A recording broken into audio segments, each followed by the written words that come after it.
Welcome to episode 205 of Build Your House Yourself University by BYHYU. I'm your host and fellow student, Michelle Nelson, and together we'll learn the basics of home design and construction and demystify the building process so we can better understand our options and build quality dream homes with or without a general contractor. We typically give quite a bit of thought to most of our kitchen appliance choices, but exhaust hoods, they get much less love.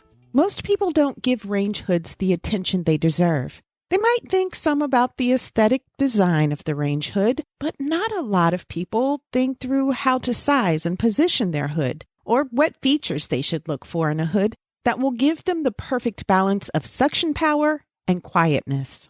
If you think about it, the range hood, also called an exhaust hood or vent hood, is one of the more hardworking appliances in the kitchen because it removes irritating fumes, smoke, heat, and potentially damaging moisture. The exhaust hood allows for a safer, more comfortable, cleaner, less smelly, and more enjoyable kitchen experience. So, in this mini lesson and in the next episode, we'll discuss a few things that will help us make informed decisions about what sort of hood we should choose. Let's start out by going over a few pro terms. These are terms associated with the main parts of an exhaust hood. Blower. A blower is also called a fan. The blower is the heart of the range hood. The blower is the device that moves stale cooking air out of the kitchen. Although the terms fan and blower are used interchangeably, technically, fans are designed to operate at lower speeds, while blowers are engineered to move air at higher speeds and pressure. There are three main types of blowers, which are named according to their location: internal blowers, inline blowers, and external blowers. An internal blower is located internally inside the actual range hood unit. It's integrated into the range hood itself. The second type is an inline blower, also called a remote blower. It's called remote because it's located remotely outside the range hood. It's called inline because it's located in the line of the duct system that's attached to the hood. An inline remote blower is outside the hood but inside the house. Inline blowers can be located in an attic, garage, or between floors in ceiling joists. Now, don't get internal and inline mixed up. An internal blower is inside the hood itself, like an internal organ. An inline blower, also called a remote blower, is located in or along the duct line, not inside the hood. The third type of blower is an external blower or fan. An external blower is located externally outside the house, and it's located within a weather-resistant enclosure. Usually it's on the roof or an outside wall. For the quietest vent hood operation, you'll want to choose an inline or external blower. But we'll talk more about that in the next episode. Now, let's go over a few more pro terms. Ductwork. The metal cylindrical channel that leads the air from the kitchen hood to the outdoors is the ductwork. Adequate ducting is essential to properly exhaust contaminants out of the kitchen. The next pro term is filter.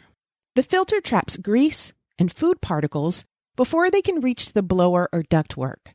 Mesh and baffle filters are the most common types, and we'll talk more about them later. Damper. Damper is the last pro term we'll talk about today. A damper is a movable plate located in the duct that regulates the flow of air and prevents outside air from coming inside when the blower is off. A backdraft damper, if not supplied with the hood, is highly recommended. The damper keeps outside air from flowing backwards into the house. Okay, so those were our pro terms: blower, ductwork, filter, and damper.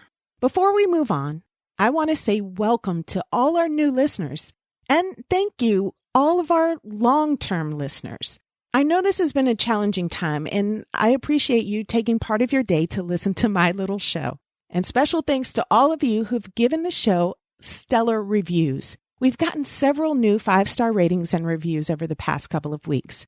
So, to Rather Sashing 59, 3030 Guy, Jezel Parker, Logan Lukow, and B. Smith 4105. Thank you so much for giving back to the show by writing such kind reviews. You're encouraging me, and you're also helping me grow our audience of listeners. You didn't have to be nice enough to write a review, but you did it anyway. So I appreciate you all the more. Thank you. All right, ready for the mini lesson? The Home Ventilating Institute, or HVI, gives us some guidelines about properly sizing a vent hood. The Home Ventilating Institute is a nonprofit association of the manufacturers of home ventilation products. The HVI is an authority for testing residential ventilation products.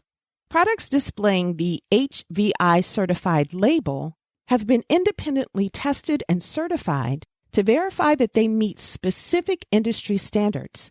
And that testing ensures that the products will perform as the manufacturer promises, according to their stated ratings for airflow, sound, and energy. There are no government standards for rating range hood performance. So unless the range hood is HVI tested, certified, and verified, a manufacturer can claim anything in this unregulated ventilation market. So look for that HVI label. Now, what are the recommendations for properly sizing a vent hood? According to the HVI, a kitchen range hood should be at least the same width as the cooking surface it will ventilate. But many experts say the vent hood should be 6 inches wider than the stove to most effectively capture smoke, heat, and fumes. I'm personally going to choose one that's 6 inches wider than my stove. That 6 inches means the hood will extend 3 inches beyond the stovetop on the right and left, making it easier for the vent hood to capture cooking fumes and heat. Now, what about the range height?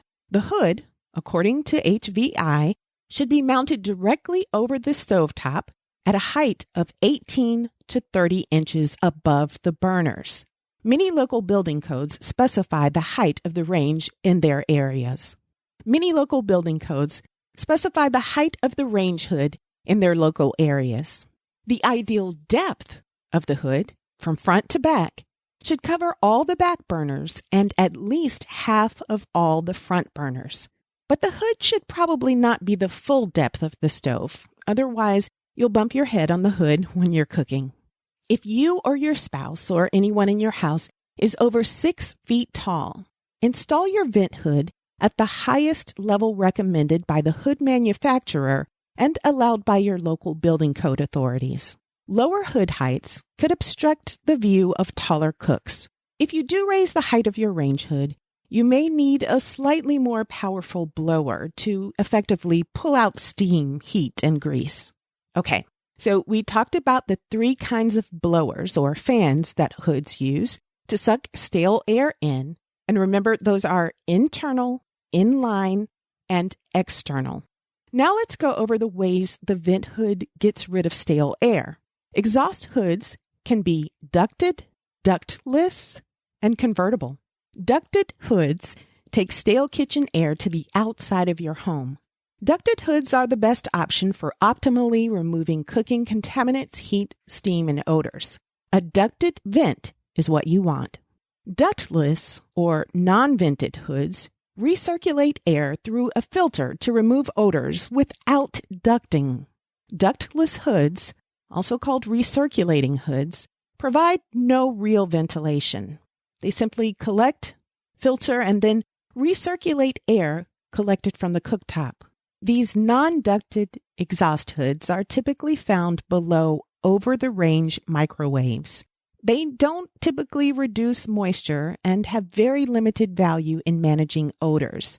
The filter below the microwave pulls air in, filters it, and spits that filtered air back into the kitchen. I have one of those ductless recirculating vents in my current kitchen, and I can tell you from experience, they don't work very well. Lastly, there are convertible range hoods. These aren't very common. A convertible range hood is a hood that can be converted from ducted to ductless, and they use a recirculating kit. The main reason you would choose a convertible range hood is if you're not sure whether you want your hood to be a ducted or ductless hood, or if you think you might want to change the location of your stove or vent hood in the future. In that case, a convertible range hood could give you more flexibility and more options in the coming years. But if you don't know whether you want a ducted or ductless vent hood, let me help you. You want a ducted vent hood. Definitely ducted.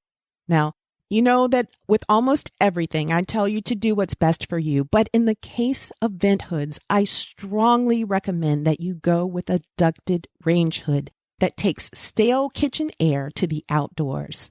Ductless vent hoods just don't work very well. They just don't. And it's not just me. The HVI recommends that you always use exhaust hoods that vent directly to the outside of the home if you want optimal air quality. So I'm not even going to go into any more detail about ductless or convertible hoods. I'll only be discussing ducted hoods from here on. All right. So range hoods are categorized by their blowers. Remember, there are internal, inline, and external blowers. And hoods are also characterized by whether they're ducted or ductless. Another main way we classify vent hoods is by their power, or the amount of air they can suck in. That power is measured by cubic feet per minute, or CFM.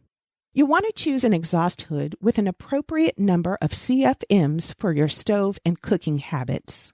The HVI has a minimal recommendation of 40 CFM per linear foot of your stove, but optimally, they suggest 100 CFM per linear foot for your stove. And that's if your stove is against a wall, as they most often are. For cooktops that are installed on a kitchen island, the HVI says that you need minimally 50 CFM per linear foot of stove and optimally 150 CFM per linear foot. An island hood needs to be more powerful since the hood won't have a wall to contain or trap the contaminated air. So go for the optimal HVI recommendations if your budget allows. As you can imagine, the price of exhaust hoods increase with increases of CFMs. Again, for optimal ventilation, the HVI recommends 100 CFM per linear foot of stovetop, and that's for stoves that sit against the wall, and 150 CFM per linear foot of stovetop if you have a cooktop that's installed in a freestanding kitchen island. For those large, expensive, professional-style gas cooktops or ranges, HVI recommends following the cooktop manufacturer's advice to determine ventilation requirements. But the general rule of thumb for professional-style gas ranges and cooktops is 1 CFM for every 100 BTUs. BTU stands for British Thermal Unit. That's the measurement of heat output of gas-fueled appliances. Another way of thinking of that ventilation rule of thumb for professional-style gas ranges is to take your stove's BTU rating and divide it by 100. That will give you the CFMs you'll need.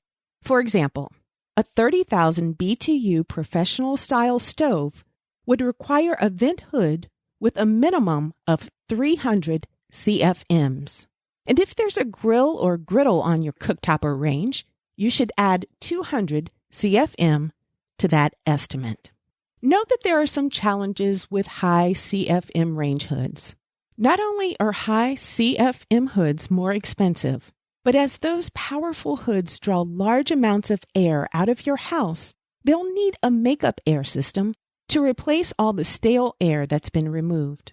The laws of air pressure and equilibrium will cause your house to try to replace or make up for that large amount of air lost through the range hood. If you don't have a dedicated makeup air system installed along with your high CFM hood to balance out that air exhausted from the vent hood, outside air will make its way into your house through leaks in your HVAC system, chimney, windows, doors, and even your walls. That's not good. So we don't want air unintentionally seeping into our houses. We want any air coming into our homes to be controlled and managed. So if you have an exhaust hood with lots of CFMs, say 300 CFMs or more, you should consider adding a makeup air system. Building code in many areas actually requires a dedicated makeup air system for range hoods with 300 or more CFMs. Installing and operating makeup air systems will add to your exhaust system expenses.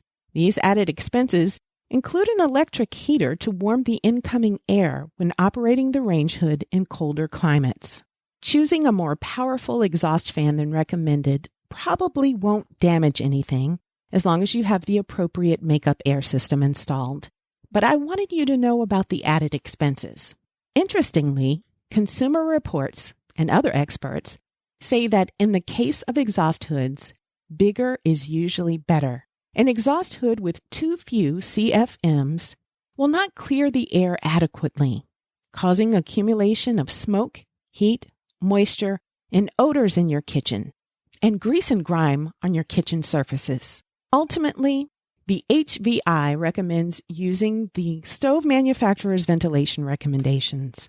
But know that cooks that generate lots of moisture from regularly boiling large pots of water, or that produce lots of grease splatter and smoke because they do a lot of frying, will usually require slightly more exhaust capacity, or CFMs, than is generally recommended. Now, I couldn't find a source that told me exactly what slightly more CFMs means, but I'm thinking that cooks that do a lot of large pot boiling, wok cooking, or frying may need at least 100 to 200 more CFMs than recommended for the average cook.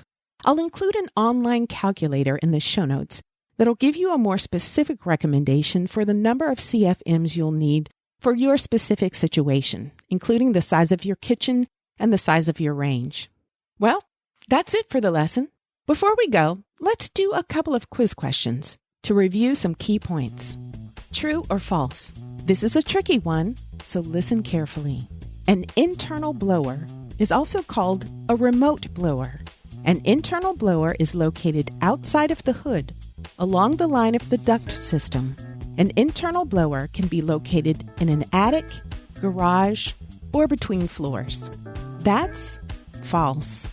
What I described in that question is an inline blower, not an internal blower.